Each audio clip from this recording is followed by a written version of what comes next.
Hey everyone, in this video I am continuing my Dark Horse Conan the Barbarian coverage with Volume 1, The Frost Giant's Daughter and Other Stories.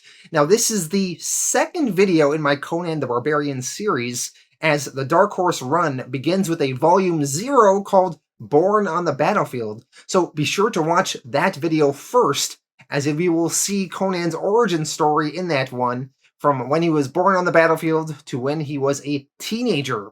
So in this video, Conan is about 17 years old, and we are going to see his first adventure where he leaves his homeland of Samaria and travels north. In the north, he's going to meet the Asgardians and the Vanir, two rival kingdoms beside each other, and Conan's going to get involved in their conflict. And then at some point, Conan is going to get whisked off to Hyperborea, and it is a real trip what is going on in that place. So a very exciting chapter. Let's dive into it. Volume 1 of Conan. Conan, Volume 1, The Frost Giant's Daughter and Other Stories, written by Busiek and art by Cary. Conan, Issue 1, Out of the Darksome Hills. Last volume, Born on the Battlefield, we learn Conan's origin story, and at the end of that volume, Conan decided to go and begin his adventure in the wider world, and he was bound north and east of Samaria. So we see, north of Samaria, there is the overall region known as Nordheim. Nordheim would be the equivalent of the Scandinavian countries in our world, so Norway, Denmark, Sweden, Finland. In the west is the country or region known as Vanaheim. The people within this region are known as the Vanir, and they typically have red hair. And bordering them in the east is Asgard. And the people within this region are known as the Aesir, and they typically have blonde hair. Conan, at this point in his life, having just left Samaria, is supposed to only be about 16 or 17 years old, although he is a full-grown man in Sumerian tradition. So when the issue opens, Conan, he has ventured northeast of Samaria and has made his way into Asgard territory. Within that Asgardian territory, he comes across a blonde woman named Helga. Helga is from Asgard, and she is being chased by someone from Vanheim. A red-haired man from Vanheim had burned down her village with his men, and he is chasing this Helga, and it appears like he is trying to rape her. But that is when Conan finds them both. And Conan, with his sword, he decapitates the Vanir and saves Helga. Conan, he then hears some screams in the distance, and he runs towards the screams and finds the village on fire, and he sees more red-haired Vanir causing trouble. Conan, he confronts the Vanir. He takes issue with their bloodshed and tells them, "So, you make war on women and children and call it a blood feud, do you? Then come you forward, Northmen, for in my land men settle their quarrels like men." Conan, he then begins swinging his sword. He takes several of the Vanir down. The Vanir would have continued fighting, but their leader, Tyr, was warned that the Aesir men are returning from their hunt. Tyr, he orders his men, saying, "Break off the attack, men, northward into the hills. They'll have better things to do here than follow us." Tyr turns to Conan and tells him, "I'll see you again, dark hair." And then the Vanir proceed north into the hills, and shortly after, the Aesir men arrive. The Aesir are led by a man named Njord. Njord, seeing his village on fire, exclaims, "By Ymir, what has happened here?" The Asgardians, as well as the Vanaheims, pray to a god named Ymir, the Frost Giant. Helga, the woman that Conan saved moments ago, she runs over to Njord and explains that it wasn't Conan that did this destruction, it was the Vanir. One of Njord's men, named Sjarl, studies Conan, and he is unimpressed. He says, "Pfft, he's a Sumerian. Their kind don't wander out alone from their dark valleys, and when they do come, they come for war. He's a spy or worse." Sjarl gets off of his horse and he confronts Conan, eye to eye. He says, "Well, boy, you are exposed and captured now. Speak. Or are you scouting for an attack? Or are you Cimmerian filth in the pay of Vanheim now?" Conan, being disrespected, spits on Sjarl's boot. Sjarl grows angry and he pulls out his sword and begins to attack Conan, but Conan just punches him in the face and knocks him down. Some of the other Aesir begin to try and attack Conan, but Conan, he pushes them back, and then he holds his sword and threatens Sjarl on the ground. Conan then turns his attention to the chief, Njord. Conan asks him, "You there, on the horse. I'm Conan. Are you chief of this village? Is this how you treat those who saved the lives of your women and children? I had hoped better of the men of Asgard." One of Njord's men reports into Njord and tells him, "4 of them, my chieftain, 4 of them dead where he stood, all with a longsword, and a 5th nearer the forest." So Conan, he took down 5 Vanir enemies of the Asgardians. Njord, he apologizes to Conan and says, "I thank you for your aid, and I ask you to stay, to help us quell the fires. I would speak to you more." Conan answers, "I accept." Conan then begins helping the Asgardians here to put out the fires in their village. Sjarl, he gets up and he dusts himself off, and he goes over to the girl Henga, who apparently was his girlfriend. He asks her if she's alright. Henga replies, "Yes, and no thanks to you. Now grab a bucket, Sjarl, we may still save the granary." After Conan and the Aesir put out the fires in the village, they then had to hold a ceremony for their dead. The Asgardians have a tradition. They burn the bodies of all their dead. Conan, watching this ceremony, asked the chief, "Why do they do this?" Conan had heard the Aesir burn their dead, but he did not know why. In Conan's village, they bury their bodies in stony ground. The chief, Njord, explains, "See, the smoke, it rises to the heavens. It's a stairway for the souls of the departed to reach the halls of forever." Conan, interested, replies, Then you have something to look forward to after death. We have only Crum's cheerless, misty realm before us, and would much rather live. It's no wonder we always beat you in battle." Conan and Njord laugh. Njord tells Conan, "I like you, Conan. You owe us nothing, yet none has worked harder on this miserable day than you. Come, we cannot offer much, but our hospitality is yours." Soon later, they all sit down for a big feast outside. Njord sits at the head of the table. Henga sits at his left side. Apparently, Henga is his daughter, and Conan sits at Njord's right side. Njord explains that the raiders come more often now, and they're more bloodthirsty. They raid us, and we strike back at them, and they come again for revenge. They say it will never end. Not until the last Aesir or Vanirman lies dead, I fear.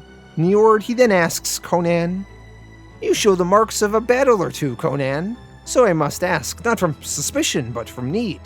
What brings you here from forest-locked Cimmeria? Why do you come among us like this?" Conan, he thought for a moment, and then he gave an answer. He said, "You are right when you say that Cimmerians do not often travel from their homeland. Some, however, do. My grandfather was of a southern tribe and wandered long before settling with my grandmother's people in the north. He took part in many raids of the Hyperborean lands in his youth, and spent time among them thereafter. He told me many tales of those lands richer, softer than our own. Tales of gleaming cities, teeming with people of many lands, of a multitude of foreign gods and temples, dark and terrible, of riches and wonders and exotic women, dusky, pale, or fiery, lounging amid satin pillows." Njord, hearing this, replies, "The way you describe it, Conan, I'd like to see it myself, but those lands all lie south of Cimmeria, past the Bosonian marches, or the border kingdoms. So I come north." Conan to this answers, "I have had enough of southern reaches of Cimmeria and the lands around it. Enough for some time to come. Besides, there was another land my grandfather told me of, a land he never saw himself, a land beyond the north wind. a land called Hyperborea. He said it was a land of eternal summer, where feathers fall from the sky in place of snow. There sits a marble tower over pleasant lands, rich with precious stones and metals. He told me of the people that dwell there, the oldest of the human races, tall, well-shaped, immortal, who feed only on fruit, know neither disease nor decay, and who live lives of serenity and contemplation. All around them, people play music and beautiful dancing girls dance, offering worship to the eternal sun. And they live in peace with all manner of bird and beast, from the lamb to the griffin, and milk and honey flow in streams from the hills. And when they tire of their endless life of peace and beauty, they leap from the highest cliffs in the land, leap into the winds that ring their lands to be united with their gods. Conan, after explaining what he's heard of Hyperborea, says that he has little interest in music and contemplation, but such wonders, such magics, he wants to see them with his own eyes. Sjarl, who is listening to this, seems a little apprehensive by what Conan is saying. It seems like Sjarl knows what Hyperborea is actually like, and Conan is a little misinformed. Sjarl asks Conan, "You would go to Hyperborea willingly?" Conan answers, "What? Do you think me unworthy? Do you think it too lofty an ambition for a hill-dwelling cur?" Njord calms Conan down, saying, "Be at peace, Conan. He meant no insult. I would only ask that you delay your journey a short time. Tomorrow we follow the Vanir reavers and visit punishment on them for their bloody-handed butchery today. Join us, and when we are done, we shall see you to where you seek to go." The chief's daughter, Hanga, a little bit worried of Conan actually going to Hyperborea, says to her father, "Father?" But before she can continue her thought, Conan replies, "My people bear no love for you men of Asgard, but even less for the Vanirmen, and after what I saw today, very well, I will join you for a time." During the night, Hanga at one point snuck away, and she made her way over to Conan, and the two of them were making out. Sjarl, he became jealous when he saw this. In the morning, Conan, he is wearing full-on Aesir armor. Conan, he's not used to wearing armor like this. He comments, "I don't know, it feels heavy, bulky. This is not how Cimmerians fight, weighed down like this." Hanga, by Conan's side, says, "Oh, you'll grow accustomed to it swiftly, I'm sure." Now while Conan is trying on this gear and Hanga is helping him, in the distance, Sjarl is talking to his friend, Einar. Einar tells his friend, "So Sjarl, looks like pretty young Henga's got an eye for dark meat, huh?" Sjarl replies, "Shut up! She's just a girl. She doesn't know what she wants or what's good for her." Eventually, Njord and the rest of his men arrive. They are getting prepared to head out. Njord introduces Conan to a man named Gorm. Gorm is their tracker. He will lead them to their Vanheim enemies. Conan asks if he can work with Gorm. He would love to hone his tracking skills. Gorm welcomes Conan to come along with him. Njord, he then gives one final word to his men before they head out. He says, "All right, half speed for now. Save your full energies for later. Gorm and Conan have the lead. We fight for our village, for our people, and for blood feud against the vile curs of Vanheim. Ace your men, move out!" And they begin heading on their way. As they are all marching, Sjarl is talking to his friend, Einar. Sjarl, he doesn't like Conan, and he starts concocting a scheme to get rid of him, perhaps involving those in Hyperborea. Conan, Issue 2, The Frost Giant's Daughter. Conan and the rest of the Aesir went to try and track down the Vanir. Conan, though, he managed to get separated from the rest of the people he was fighting with, and he was out on his own. And when he was out on his own, he ran into some of the Vanir enemies. Conan, he then killed a whole bunch of them, but he did take a few hits in the battle himself. and all that was left was Conan and a bunch of frozen dead bodies. Conan, he was lost. He began wandering through the snow, trying to find his way back to the rest of the Aesir. Conan, he was wandering, he was getting tired, and eventually he passed out in the snow. But then he managed to get up and he continued walking. And all of a sudden, he was face to face with what seemed like some sort of nymph woman. Her name was Atali, and she was the daughter of Ymir, the frost giant. Conan did not know who she was at this moment, though. He asked, "Who are you? Whence come you?" Atali, she just replied, "What matter?" And she let out a laugh. Her laughter was sweeter than rippling of fountains, her voice musical, but both were edged with cruel mockery.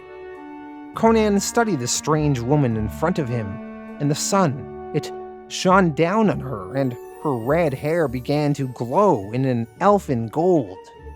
And her eyes, neither wholly blue nor gray, but dancing lights and shifting clouds of colors. Her full red lips, her ivory body as perfect as the dream of a god. Conan, he felt his pulse in his temple. Conan said aloud, "I cannot tell whether you are of Vanheim and my enemy, or Asgard and my friend. Far have I wandered, but a woman like you I've never seen, not even among the fairest daughters of the Aesir. By Ymir!" Conan, he actually gave out a little curse, but rather than curse Crom, he said Ymir, the frost giant's daughter. She asked, "And who are you to swear by Ymir? What know you of the gods of ice and snow? You who have come up from the south to adventure among an alien people?" Conan to this says, "Well then, by the dark gods of my own race then. Tell me, woman, have you seen the flash mail out across the snow plains, or seen armed men moving upon the ice?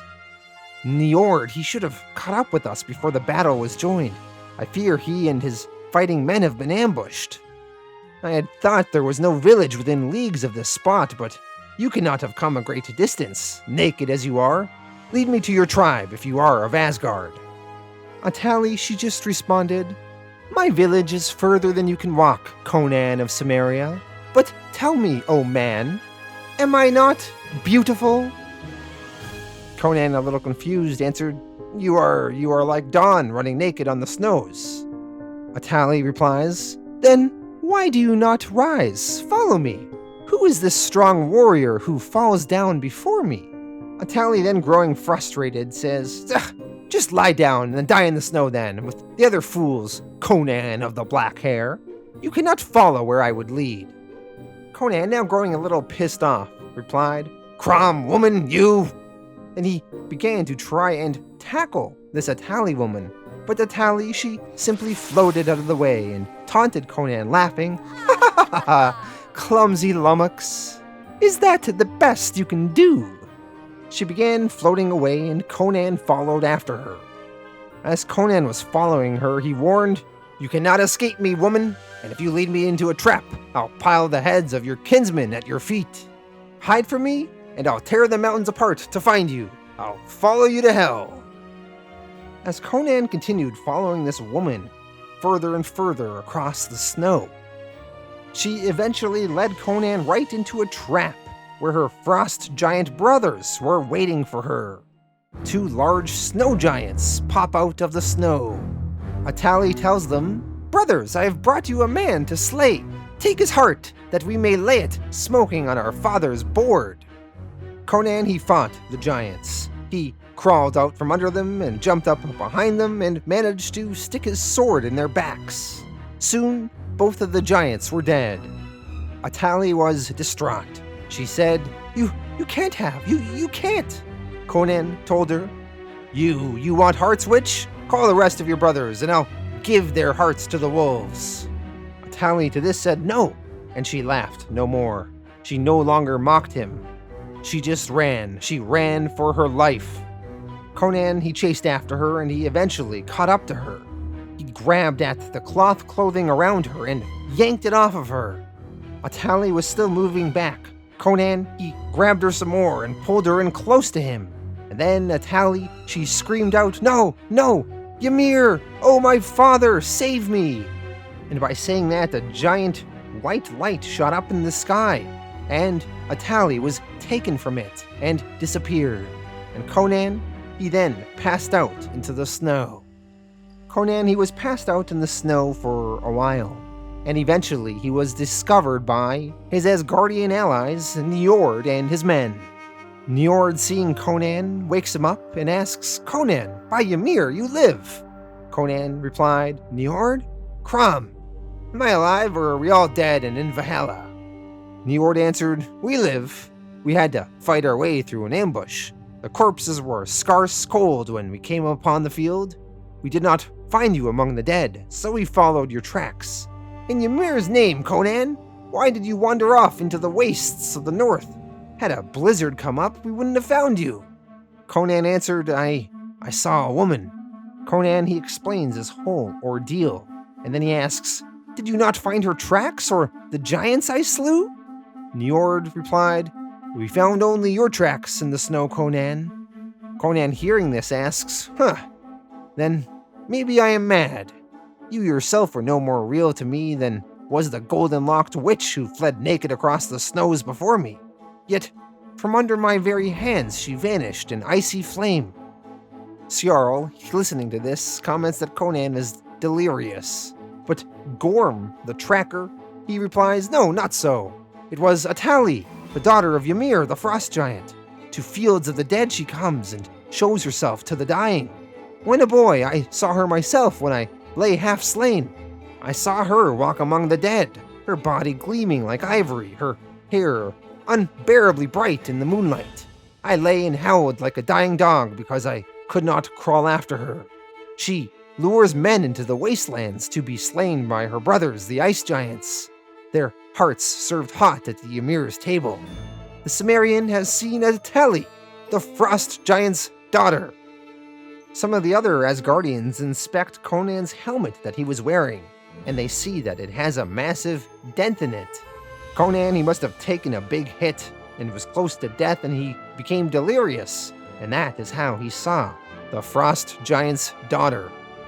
Conan, listening to this explanation, he thinks there may be some truth to it. He was probably just delirious. But then Conan exclaims, "By Crom!" And he sees he has the cloth that he managed to grasp away from the frost giant's daughter in his hand. Conan, Issue 3, At the Back of the North Wind. Conan has continued traveling with Njord and the rest of his Aesirmen. Conan is getting along with the chief very well, and they are often laughing into the night. Together they continue tracking and attacking the Vanheim soldiers who continue their retreat westward. While they are continuing their journey, Sjarl and his friend Einar continue to conspire against Conan. One day as they are marching, Sjarl and Conan continue to talk about Hyperborea, the place that Conan wants to visit and see with his own eyes. Sjarl, he throws out an offer to Conan. He says, "Oh, here's a thought, boy. Me and Einar, once the business is done at hand with the Vanir, we're going to be traveling to a village in northern Bruthunia for a few days, carousing where the ale is sweet and the woman willing.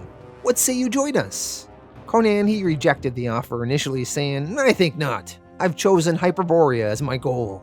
Sjarl was very convincing, though. He told Conan, "Come on, Conan.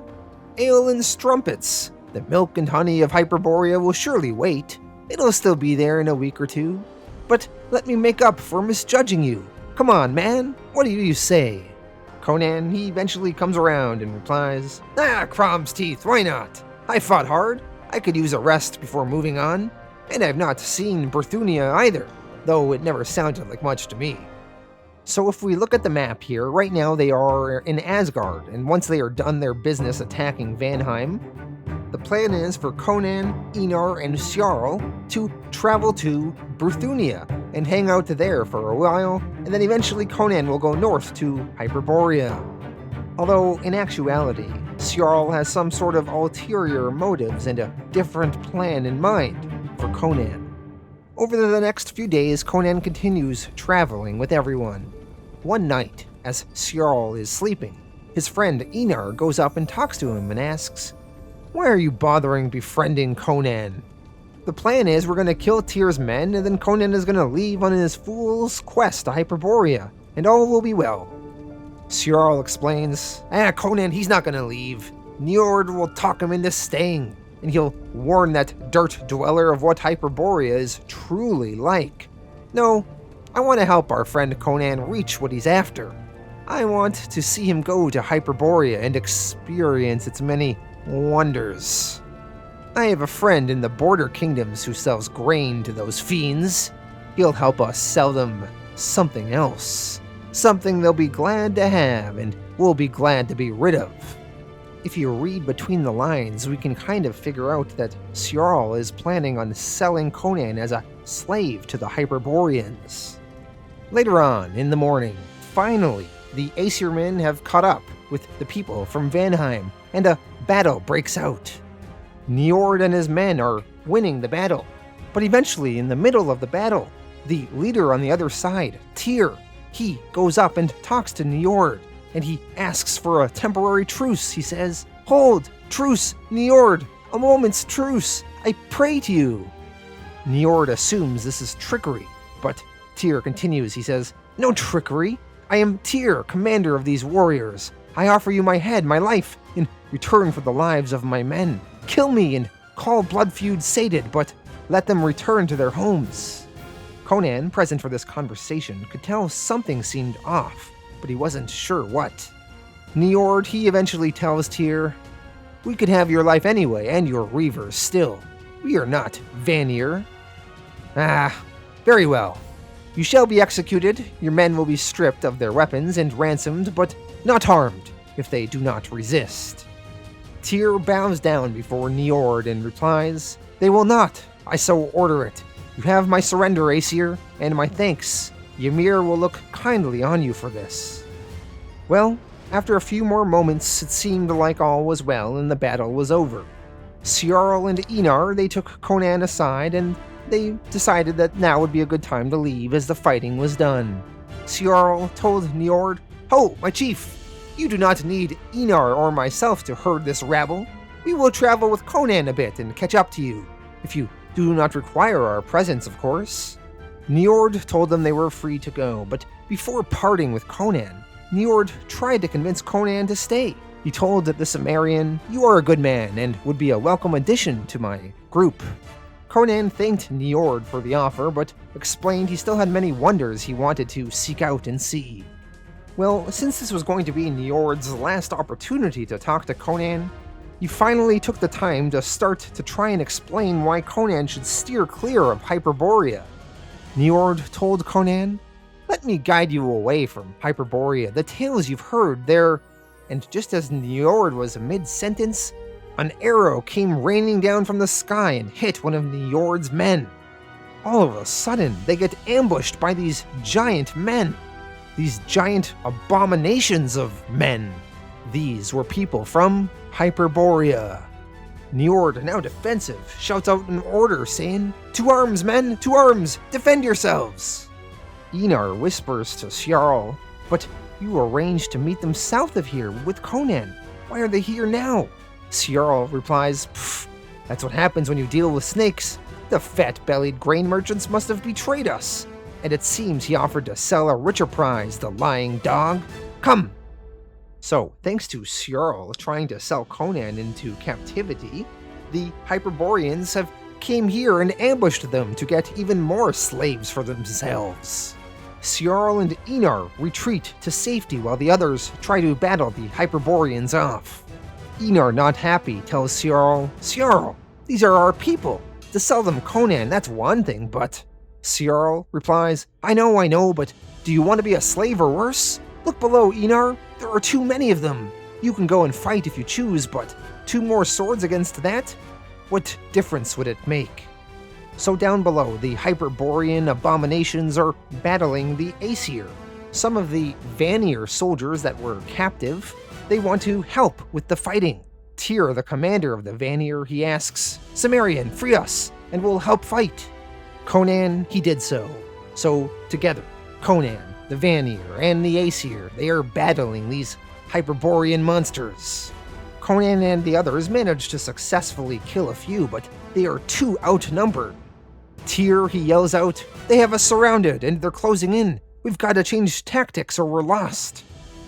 Tyr, he then points to a cliff where Einar and Sjarl are at the top of.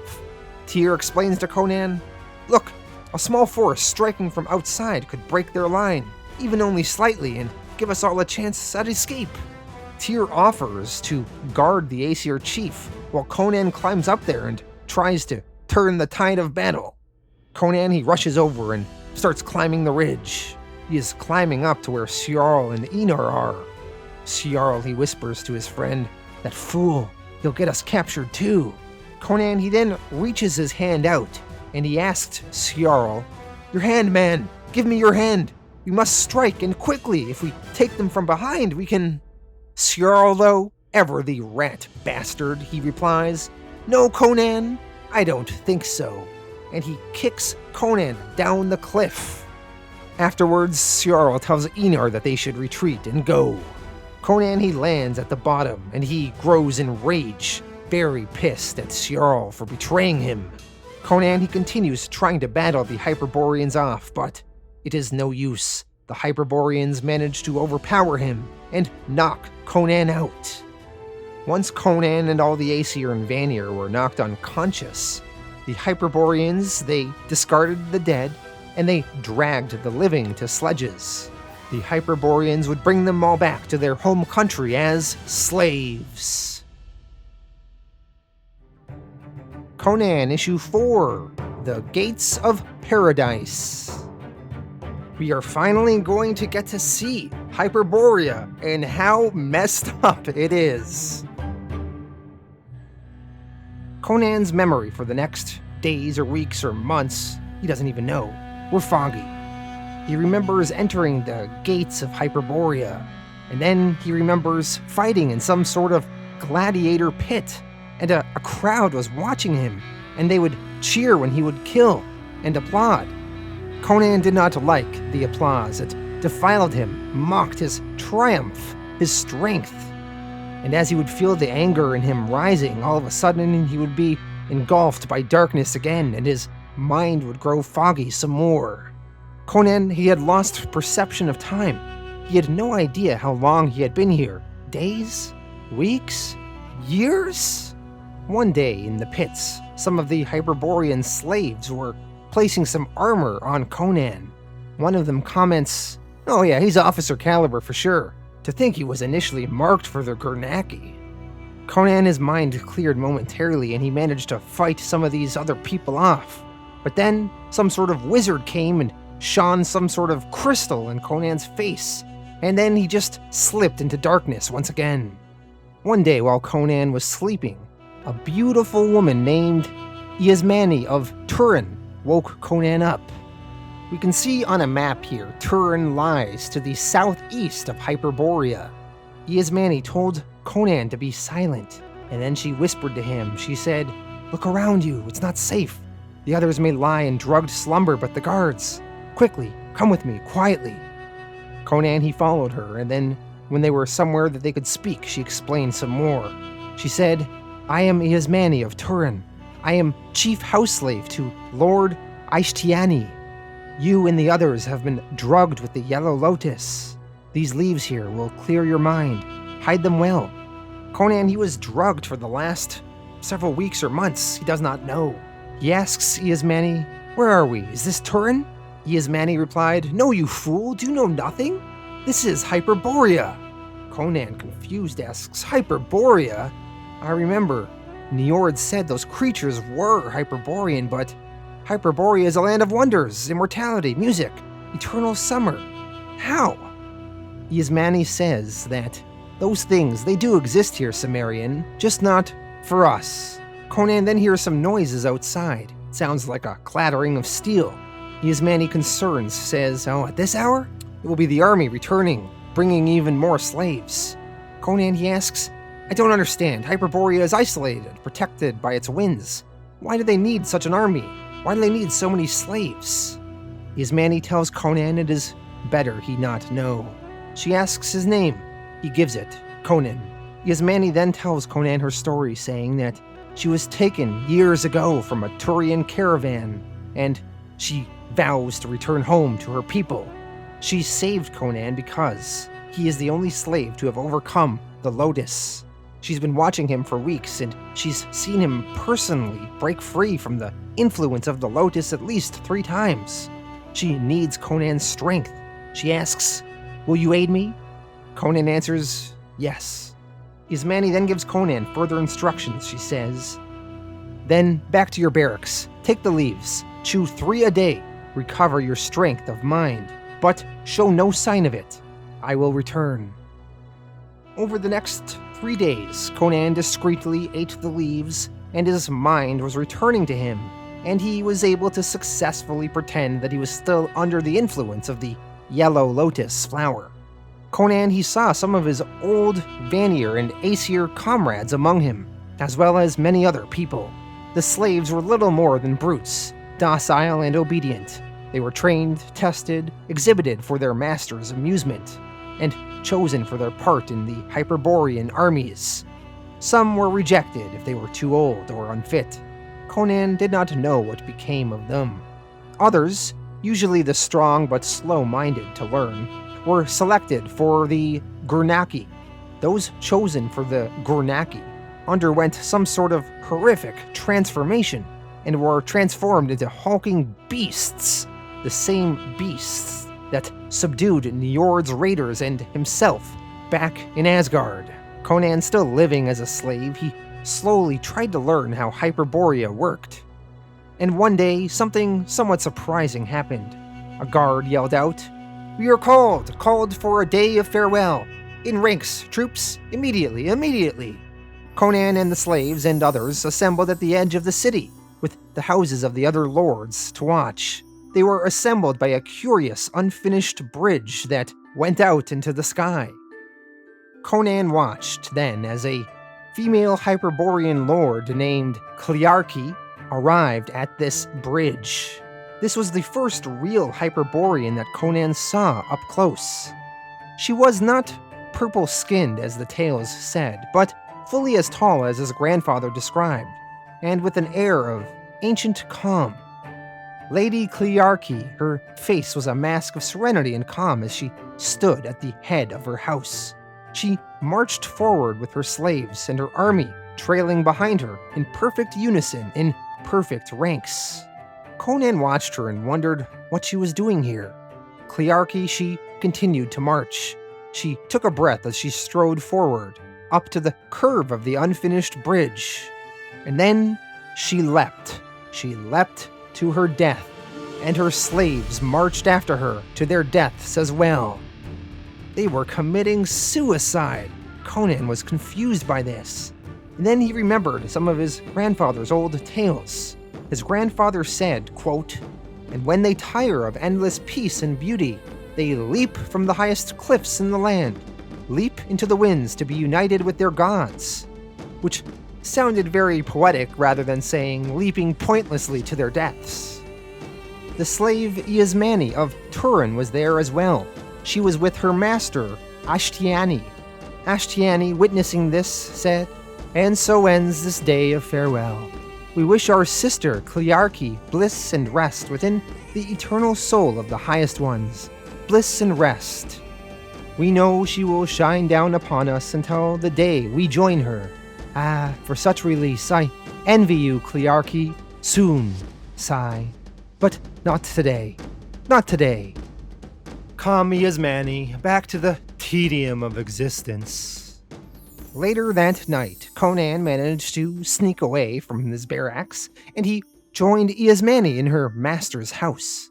There, Yasmani explained to Conan that the Hyperboreans believe their spirits are taken by the gods in the form of the winds, taken up to the heavens while their bodies fall forever into the bottomless chasm. Conan, he asks, "And their slaves, all of them? Are they mad?" Yasmani replies, "It is my belief that they are simply bored. Think, Conan, if you lived forever and had every luxury, every vice, every diversion, every whim you ever imagined granted, would you not, after countless unending centuries, grow sick of it?" Conan thinks on it and answers, Perhaps I am a brainless barbarian, but I cannot imagine ever growing so tired of life that I would willingly cast it away. There was always more to do. In fact, I can think of something to do with the next few hours. Conan begins making love with Iasmani, and Iasmani, she's into it. She says, I haven't felt the touch of a real man, since I was taken. And even old Ashtiani no longer honors me with his loathsome caress. Come to me then, Conan of the dark eyes. While they're doing it, Conan asks for more leaf. He wants to free Njord and the other Aesir as well. He says they will come with them when they escape. Iasmani, she's reluctant. She says, so many? It would require too much leaf and be too dangerous. There's no way. Conan insists, saying, there must be. I fought beside them. They trusted their lives to me and mine to them. I cannot abandon them to become monstrous creatures or to be cast to their deaths at the whims of a lunatic. Iasmani argues with Conan, saying, listen to me, Cimmerian. I am the instrument of your escape. I freed your mind. You are in no position to dictate. Conan, he grabs Iasmani more forcefully, and he tells her, understand something, girl. You need me, I need you. But this is a bargain we make, not a love match. I will help you, but the price is leaf for my comrades. If that is unacceptable, I will leave you and find another way. Iasmani, she's surprised at Conan's insistence, but she reluctantly agrees. And then she pulls Conan in closer and says, all right then, now where were we? And the two of them start making out some more. She also tells Conan, you should come to Turan with me once this is over. My family has a villa there overlooking the Violet Sea. You'd like it. As Conan was making out with her, he thought to himself how he liked her. She was soft but hard at the center. She knew what she wanted and would not be swayed. He liked that. Perhaps, once they were gone from here, they might travel together for a while. Turan, eh? It might be worth seeing at that. In the coming days, Iasmani got Conan the leaf he needed, and he slowly started slipping it to his Aesir allies. It would take a few days before it would have an effect, though. During the nights, he would prowl the area, looking for a way out. Conan, as he surveyed the area, one night he came across where all of the Hyperborean royalty spent their time. Music played, and there was women of surpassing beauty. There was exotic fruits to eat from many faraway lands. There were birds and beasts beyond number, bowing to their masters. This was a paradise for sure, but a paradise only for few, and it came at a steep price. A price not paid by those who basked in it, but by their armies and their slaves. Heaven built on the backs of its victims. Conan, he then traveled downwards into the sewers and aqueducts of Hyperborea. In the sewers there, he found the laboratories where the under-mages brewed the yellow lotus into the mash that kept all of these slaves obedient. And in the catacombs, Conan found corpses that were shriveled. One of the soon-to-be corpses was that of Gorm, the Aesir tracker that was teaching Conan his ways. Some of the Hyperborean slave guards noticed Conan, and they tried to attack him. Conan managed to kill a few of them. Then he went over to check in on his old friend Gorm, and Gorm was now dead. Conan asked one of the other men there, you, what do you do here? What are these corpses, these machines? What have you done to this man who was a friend to me? The man responded, please, don't kill me. I'm a slave as well. The lords, they assigned me this duty. Conan asked, what duty? The man then went on to explain that the magic, the spells that make this land what it is, they rely on the old, the weak, the sick. Once they're no more use to the lords, their souls are extracted to fuel the spells that control the weather in this area, the spells that extend the lords' lives. Conan, he then snaps this man's neck. While Conan is in the sewers investigating, up in the lord's palace, Ashtiana is eating some food that his slave, Iasmani, is feeding him. Ashtiani, he complains out loud, the chewing, the pulp, the juice. Sustenance is so tedious. I can endure no more of it tonight. Ashtiana is then told that an intruder is in the dungeons.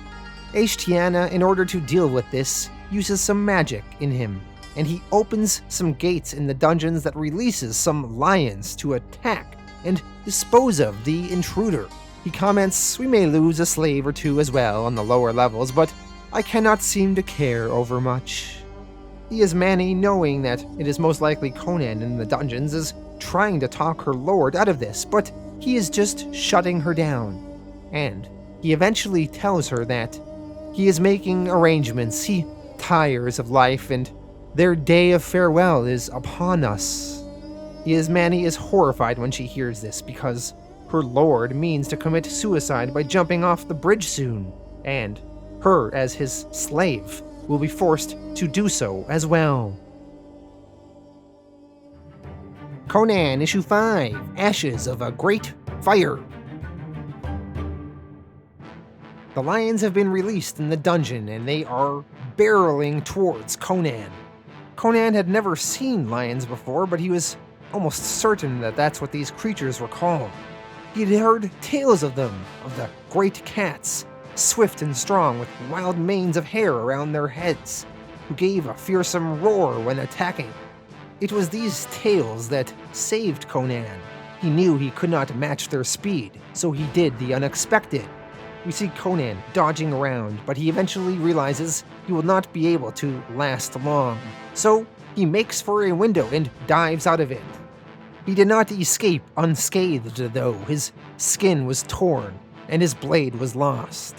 Up in Lord Ashtiani's compound, he asks if there is news of the intruder in the dungeons.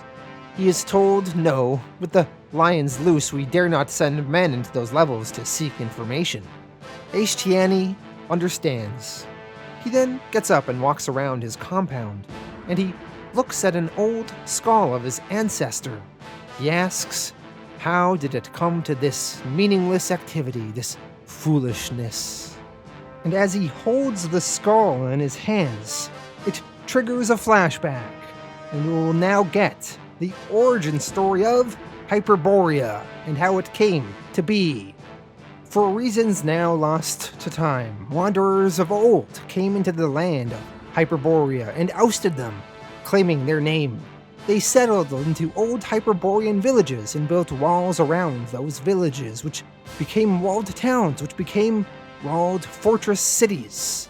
They then used their walls and magic and sorcery to keep others out and keep them from attacking them. Now, with safety from outside threats, the Hyperborean wizards threw themselves into their work and came up with even more powerful spells.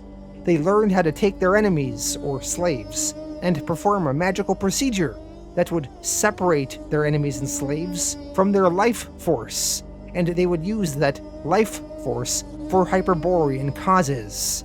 They could spin great magic, and with that magic they would create mighty winds that would further guard Hyperborea almost like another wall. And despite Hyperborea being situated in a northern, snowy, cold climate, they have summer spells that bring sun and warmth year-round, shielding them from the weather, and thus creating a paradise within. They also developed something called life spells that let them live a long time, giving them almost unlimited life unless they wish to end it themselves. This prolonged life prevents a lifetime's work of knowledge from being lost in death. They also created an army of slaves and men. They turned into hulking Gurnaki. These Gurnaki would be feared throughout the land, and they would be used to get them even more slaves and more helpless victims to power their spells. And so, with all this, it was built. A paradise beyond the north wind. No want, no hunger, no enemies to stand against them. No limits or age, only possibility. One negative, though, beyond the slavery and dark magics, is that because Hyperboreans live so long and have everything they could want, some eventually grow bored of life, and they kill themselves as part of a religious ceremony in a way. A ceremony called the Day of Farewell, where one of the Hyperboreans will leap to their death and bring all of their slaves with them.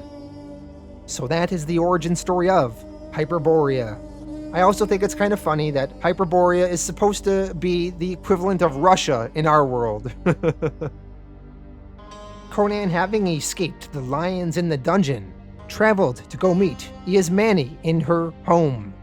Iasmani, happy to see Conan, says, "I had thought you were lost, that I would die in this foul place." She has some sort of salve that she can spread onto Conan that will heal him and stop his wounds from being exposed. Conan tells her, "Don't bother, I only need rest, and my tunic will hide these scratches." Iasmani then warns Conan, "You don't understand. You must act quickly. Lord Ashtiani has decided tomorrow will be his day of farewell, and if he goes, I will have to go with him."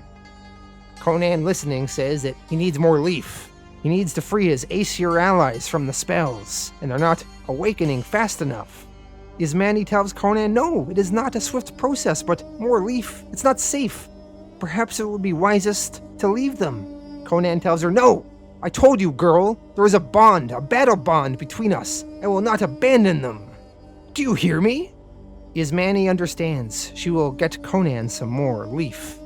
Later on, we see Iasmani in her quarters, and she is very worried that Conan might not be able to pull off what he is promising, but she remains hopeful that he will succeed. We see Conan and his Aesir allies. They are practicing with their swords, fighting each other. Conan had slipped the extra leaf into their morning mash. As Conan continued sparring with the Aesir, still under the influence of the Yellow Lotus, Conan thought that no wonder the Hyperboreans' armies were so feared. They had an army of slaves with no life but battle and training, ensorcelled or mutated to know no fear, no hesitation, and should they die, they were simply replaced by the next in line like nothing more than human cattle. And when a slave's usefulness was over, you thought of Gorm dying on that stone slab, with the life he had remained wrenched from him to fuel their sorceries. As Conan continues sparring with his allies, slowly they start awakening. Their mind fog from the Yellow Lotus flower is starting to diminish. As Conan recognizes this, he whispers to some of the men, "Your mind has not been your own. It returns now, but you must not show it till we are ready to strike. Move through our band. Let the others know as they awake. Stay quiet, but await my signal." The leaf was administered to so many, the dosage so harsh and strong. Conan, he spread the word through those awakening the best he could, but eventually, some of the guards that were in charge of watching the sparring started to notice that others were awakening, and they triggered an alarm and called in more guards. So there was no more time to wait. Conan and the others had to act, and they began fighting their oppressors. The guards, they blew their horns and yelled out, "Slave revolt! Slave revolt!" Reinforcements were then called in. Conan was fighting all of the other unawakened Hyperborean slaves off. He yelled as he killed, "Send your trained cattle! Send your monsters, your glassy-eyed slaves that don't think or feel! Send them all! Send us your best, you dried-out, empty-souled Hyperborean vultures! And we'll kill them all, you hear me? We'll kill all of you!" Conan Issue 6, Day of Farewell. Conan and the Aesir are continuing to lead their slave revolt against the Hyperboreans. Conan is yelling, "At them, men of Asgard! At them, free warriors! Show them the price of chaining free men! Carve a gore-splattered path to their gates, a path edged with their fallen bodies, and let their gutters run red with their blood!" You gotta give it up to Conan. He knows a good war cry and what to yell in the heat of battle. As Conan and the Aesir are fighting, Conan realizes that the girl, Iasmani, is not here. She was supposed to meet him. Conan tells Niord he has to go and look for her as he owes her much. So Conan, he breaks away from the others. He starts running up the stairs to where Iasmani's quarters are. But as soon as Conan leaves the main fighting area, all of a sudden some undermages have giant diamonds in their hands, and with their magic, they start firing some sort of laser beam from the diamonds to the slaves below. The slaves are quickly subdued by the magics. Conan, watching this from a distance, exclaims, "Crom's teeth! No! No, they can't!" Before Conan can even think some more, some soldiers come and attack him on the stairwell he is on. Conan successfully fights a few of them off, but they have the upper ground on him and he is disadvantaged. One of the soldiers squares off against Conan. Conan, he manages to kill that soldier, but the soldier, his body falls on top of Conan, and the weight was too great. Even though the soldier was dead, he hit Conan with such force that he forced Conan to fall off of this stairwell, and Conan fell down onto the streets below. It was such a great fall that it caused Conan to get knocked out. He lay on the street for a while. Eventually he woke up. No one had found him. They must have assumed that he was just another dead body. So there was no one to raise alarm. Conan, he did not know how long he was knocked out for though. Now that he was awake again, he had to try and find Ismani, as well as Njord and the others, but where were they? Conan, he began running and shouting, "Ismani! Njord!" Conan, he heard horns blowing in the air. It was a call to assemble, a call for one of their damned days of farewell. Conan, he ran and he ran, and he eventually made his way up to the bridge, where Eshtiani is going to commit suicide by leaping off, along with his slaves. Conan pushed past them all, and he stood at the precipice of the bridge, blocking the path. Conan told Eshtiani, "No further! Release them! Release them from your grip, or I swear by Crom and Ymir, by my gods and theirs, I swear I'll... Eshtiani, not very worried, just says, "Sigh. This is my day, slave soldier, my day of farewell. I go to my gods to everlasting peace, and your tedious yapping will not disturb it." Eshtiani, he simply raises his hand and uses some magic to pick Conan up, make him float in the air, and he tosses him aside like he was nothing. Conan, he fell to the ground and he was dazed and weak and unable to stand, to move. His sight blurred and his head rung, and forward they came. Eshtiani was walking past Conan, along with his slaves. Conan, as he was lying on the ground, unable to move, watching everyone walk past him to their deaths. He saw his friends, he saw Njord and the other Aesir. He even saw Ismani, the woman who helped him. Conan realized that he asked her for more leaf, and she'd given it to him. All she had. She had nothing left for herself. She'd hoped her own freedom of her mind would last long enough.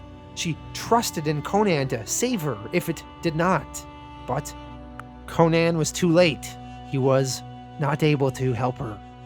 Eshtiani, Ismani, Njord, and the others, they all leapt to their deaths. Conan, when he could eventually stand, he walked over to the edge of the bridge. He shouted out, "No, Ismani! Ismani!" Conan, he then stared down the bridge. For long moments he watched the last of them disappear, lost in the mists that hid the chasm below. When Conan finally turned around, some soldiers were holding spears at him. They were going to arrest Conan. Conan, he told them, "May Crom's fell grandchildren devour your souls." And then Conan, he leapt off the bridge himself. But he caught the edge of the bridge and swung towards the cliff face and began climbing down. One of the soldiers asked one of the Hyperboreans, "Shall I have the mages kill him, sire?" The Hyperborean replied, "Oh no, why bother? The chasm is bottomless, he'll fall or the gods will brush him loose. He has nowhere to go. Station guards lest he tries to come back up, and let that be the end of it." Conan, he climbed down the cliff face for what seemed like days. Finally, he managed to climb all the way down to the bottom of the chasm. And when he reached the bottom, he stepped on some skeletons and many other dead bodies. all the people that flung themselves off the cliff over the years. Conan, he also saw the bodies of his fallen comrades. The whole place smelled like rotting flesh, and giant insectoids were feasting on some of the dead bodies. Conan, he was looking at the various dead. Among them he found Yasmani, broken, lifeless. Her eyes were open and dull with lost hope. She had trusted in him, and now she was gone. Conan, all of a sudden, he heard a voice calling him out. Conan! Conan looked, and he found Njord. Njord was still alive, but barely. Conan went over to him and told him, I'm sorry I failed you, Njord. Njord replied, Not you, lad. It was the Hyperboreans that did this. You did your best, and that is all Ymir asks of any man. I thank you and ask, as a man, for one last boon. Build us a pyre, Conan. Do not let our souls be dragged to the cold lands beneath the earth. Let the smoke carry us above to the halls of forever. Njord asked that Conan burn his body and the bodies of others so that they may be given a true Asgardian death ceremony, just like the burning of the bodies that Conan saw the Asgardians do in the first issue in this volume. Conan looked around and grabbed the materials he needed, and he lit the bodies aflame. And eventually the rising smoke of the bodies would form a stairway to the realm of the gods, as per Asgardian tradition. Perhaps their gods would welcome their spirits as fallen warriors. Perhaps they would welcome Yasmani too, or see her soul safe to her own gods. Conan hoped so. The Hyperborean lord's body, though, he left that for the creatures. Conan, after he regained his strength, he began to climb. Conan, he had wanted to see Hyperborea, the land of legend, and he had. He had seen magic and wonder, and this was what it was used for. Slaves, monsters, death. Conan knew when he did climb to the top, he would not be able to take the Hyperboreans down. They were too strong. He could not face them like this. One man against a city? He could not make them pay. Not yet. But in time, he would. But in the present, there were others who had to pay. Others who had caused this. He would find them. He would find them. And they would die. Conan, Issue 7, Day of Farewell, Blood for Blood. Conan left Hyperborea, thinking of all the friends he made that died along the way. He traveled south to Brithunia. There he came across a tavern. When Conan arrived in that tavern, he asked for food and ale. Conan had some gold with him, a trinket from the pile of the dead. It bought him food and a soft bed. It would have paid his way for months in this tiny border town. But he had other things to do. Conan began searching for the two Aesir that betrayed him, Ciarl and Einar. He knew they were headed here, and sure enough, Conan asked around, he offered some gold, and he got his answers of their location. It took him searching through 5 Brythunian towns before he eventually found them, but he did. In a town square, Conan, he confronted Ciarl, screaming his name. Ciarl, he immediately knew he was screwed. He said, Conan, my good friend, I had thought you lost to those monsters. I rejoice to see you alive and well. What of the others? Did you fight free, escape? My knights have known no peace since my brothers were taken. Conan pulled out his sword and immediately cut Ciarl in half, killing him. Conan told him, your brothers are dead, betrayed by 2 who turned tail and fled when they were needed. Dead like you. The townspeople were a little bit shocked by Conan's sudden violence. They say aloud, He just walked up to that man in the street and just killed him. Conan scanned the civilians in the area, and he noticed Einar trying to run away. Conan chased after him. He followed Einar out into the woods until eventually Einar tripped and fell. Einar tried to talk his way out of Conan killing him. He said, No, it was Sjarl. It wasn't me. It was all him. He dealt with the Hyperboreans. They were supposed to wait at the border. We would deliver you, but they came early. They weren't supposed to. Conan, angry, says, He arranged that? He brought those creatures down on us? Einar explains further, Yes, but it was only supposed to be you. But they came early. Please don't.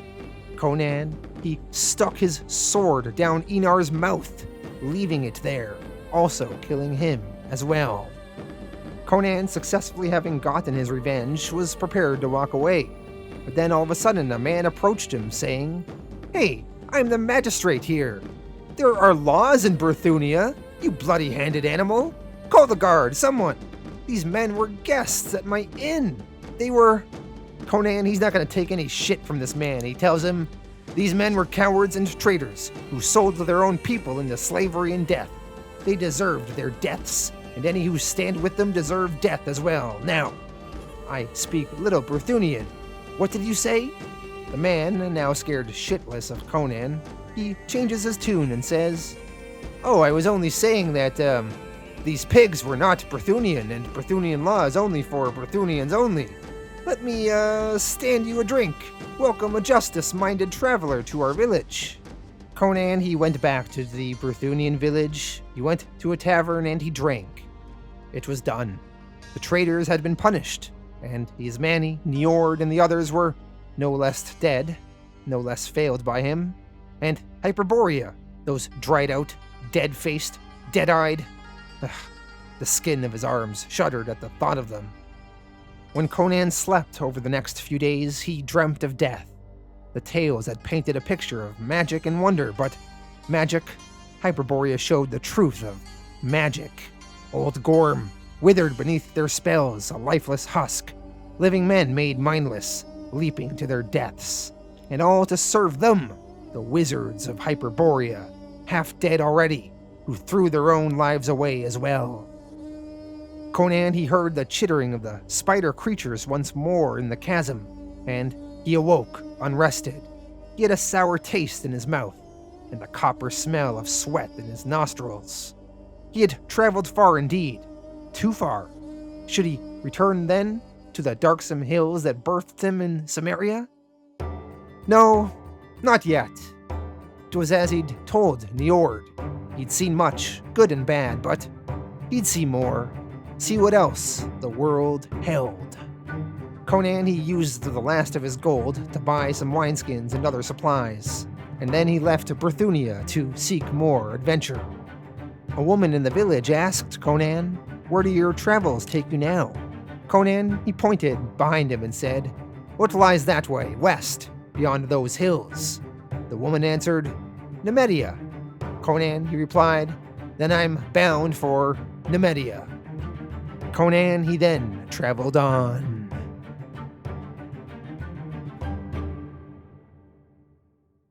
Alright, so that was Conan Volume 1. Let me go through my thoughts on this one. When I compare Volume 1 to Volume 0, Born on the Battlefield, I do think Born on the Battlefield was better. I mean, I gave that one a 10 out of 10. It really was a perfect story, very relatable. It was a coming-of-age tale, and it really hit some emotional beats. And Volume 1 is more so just a fun kind of story. But I think Volume 1 is still really, really great. So, now the Frost Giant's daughter part of the storyline, I thought was, only okay. I did have some fun watching Conan talk to these two northern groups and getting involved in their conflict and making some friends with some of them and some enemies with some of the other ones. And then the actual Frost Giant story part where Conan, he got bonked on the head and he's kind of imagining this woman appearing to him, although I'm sure if he died, maybe in that dream, he would have died in real life. He battles the Frost Giant's sons, and he's chasing the daughter, and, it's kind of a nice little story there. But where this volume really kicks it off to me is once Conan arrives in Hyperborea. I absolutely loved that storyline. These Hyperboreans, first of all, you want to learn the deal with their world, and how they became to be the way they are, and the mystery of how everything gets unraveled. And then you want to see how the hell Conan is going to get out of this situation. He's a slave, he's kind of a gladiator, he's being mind-controlled by this yellow lotus leaf, And we see him slowly come out of that. And what I really love about the story is that Conan, he loses in the end. And man, when the good guy loses, it is really impactful if done correctly, and I think it was in this one. So a really powerful moment is when Conan, he's on that bridge. He's trying to block the Hyperborean from killing himself, along with all the slaves that are Conan's friends. He's trying to stop them all from killing themselves, and this Hyperborean, he just uses his magic. He like picks up Conan and throws him aside like he's nothing. Great stuff. And then Conan, he's lying on the ground. He's trying to like crawl and stop the others from killing themselves, but they're all mind controlled and they're just walking by Conan. The girl that he was hooking up with, mind controlled, jumps off the cliff, dies. All of Conan's new friends, they die. The Hyperborean, he dies too. Man, very, very powerful stuff. I love that part. Now Conan, he does manage to escape, and he gets revenge on the two Asgardians that initially led to him being and the others being captured. So at least that was good, and there was some closure there. But the Hyperboreans are still out there, and Conan did not get his revenge on them. And we're leaving that plot thread open for the future for Conan to eventually go back and get that revenge. But yeah, I thought this volume was amazing. I really loved that Conan, he didn't win in the end. And I think it makes it really interesting and exciting. So I'm going to give this volume a 9 out of 10. Really solid stuff. Thank you all for watching, and I'll be back in the future with Volume 2.